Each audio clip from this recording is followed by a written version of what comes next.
Godzilla is back, bigger and badder than ever.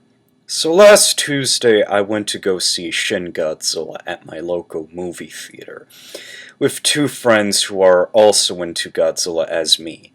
Now seeing this movie, I really loved it. After all, it's Godzilla. However, is it terrible as most people say it is?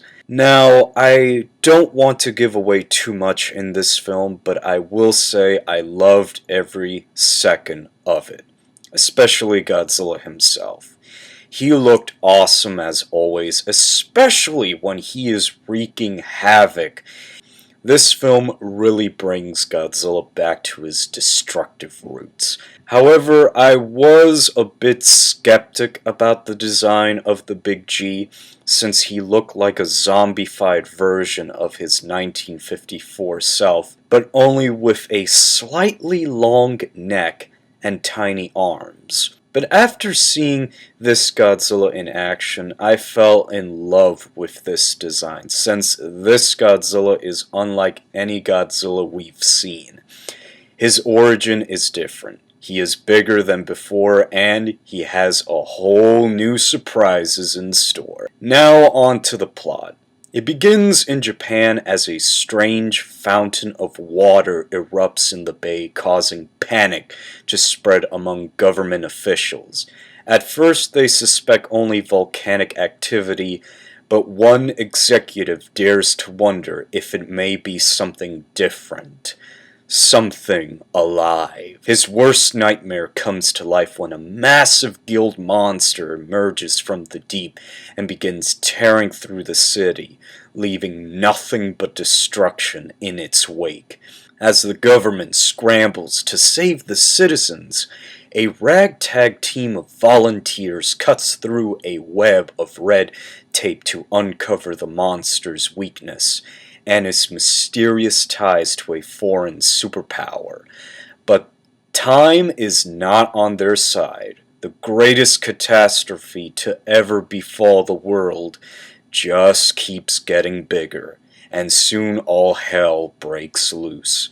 So basically, it's just your simple Godzilla vs. humanity movie, since Godzilla doesn't fight anyone in this film. Now, I would say I like the story of this movie, although there are some who find it repetitive, but for me, I didn't mind. Basically, it's a reboot to the original 1954 film, since it's about Japanese government trying to deal with this new kind of threat, but this time, this threat evolves.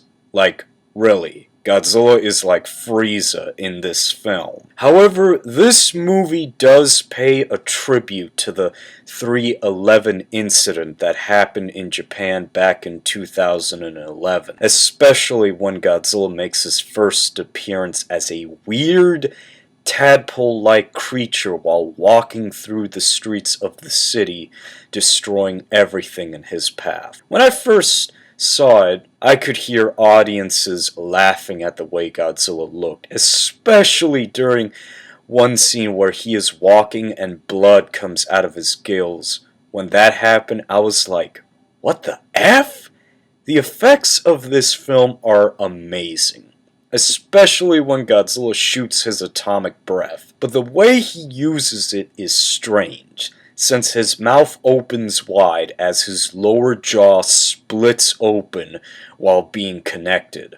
Also, some inclusions, like the lasers coming out of his spikes, especially in his tail. The music just fits perfectly with this film. They even added the original music from the 1954 film, especially the scenes with Godzilla where he is destroying everything in his path.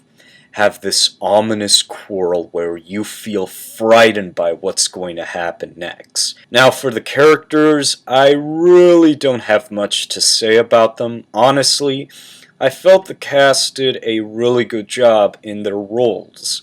But it felt dragged out since there was a lot of talking, especially how they talked so fast it was hard to keep up with what they were saying. There are some English dialogue put in this film as much of the characters spoke, but it felt canned and corny. However, the characters themselves, I would say, didn't have much of a personality to them, and kind of felt bland in some areas. However, I really did enjoy Satsumi Ishihara's performance in this movie, since she did star in the live-action Attack on Titans movies. Her character felt like a tomboyish type of character, especially the scenes when she talked in English were kind of funny, but then again, the way she talked in English felt corny in some ways. However, she is very well, hot, I would say.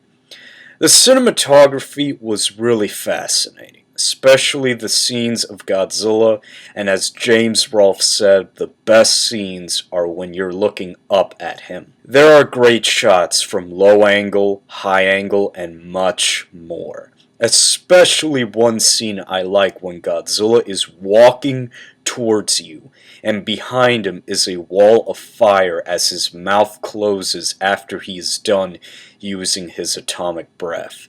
That shot was really awesome, as it showed Godzilla being a god of destruction.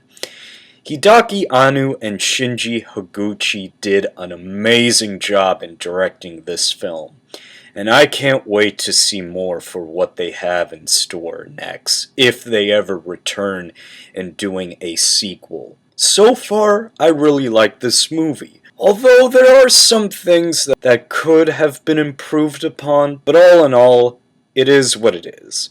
Since we got to see another Godzilla movie after 2014, now if you are a fan of Godzilla and love Japanese culture like I do, then I highly recommend it. So far, I'm giving Shin Godzilla 4.5 stars out of 5.